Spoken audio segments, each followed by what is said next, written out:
Mitt Romney and the Republican National Committee have made it clear that they're at war with LGBT equality. My name is Adam Bink, and I poured my heart out into stopping Governor Romney and his divisive anti-LGBT agenda when he was governor of Massachusetts. And if I have to, I'd do it again.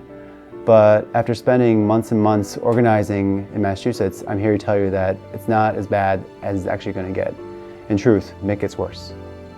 When the Massachusetts Supreme Judicial Court made Massachusetts the first state to allow loving, committed same-sex couples to marry, it put America on a path to progress. Suddenly, millions of LGBT Americans saw a future for themselves filled with equality, love, commitment, and respect. It was a really exciting time for our movement. Then, Mitt went to work. Because when progress for LGBT people is on the rise, Mitt gets worse. Mitt Romney's record as governor is appalling, but Mitt wasn't born this way. When he ran for governor, he said and did a lot of the right things. He endorsed civil unions. He was endorsed by the log cabin Republicans.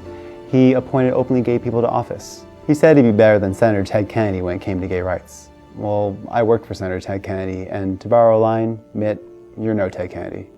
Mitt Romney tried to put the rights of my friends up for a vote on the ballot, not just to abolish marriage, but civil unions. That's a flip-flop. He tried to veto funding for HIV prevention programs. He issued an executive order to abolish an LGBT youth commission, and he vetoed funding for LGBT youth suicide prevention programs. Is it any surprise then that Mitt Romney couldn't even be bothered to make a Nick Gets Better video? For the last 8 years, same-sex couples have been able to get married in Massachusetts. It makes me wonder what life might be like in 4 or 8 years for LGBT Americans if President Romney gets his way.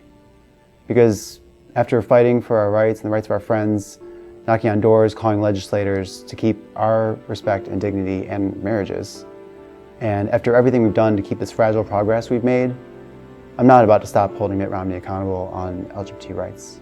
Because even though things are bad, just when you think you've seen it all, Mitt gets worse.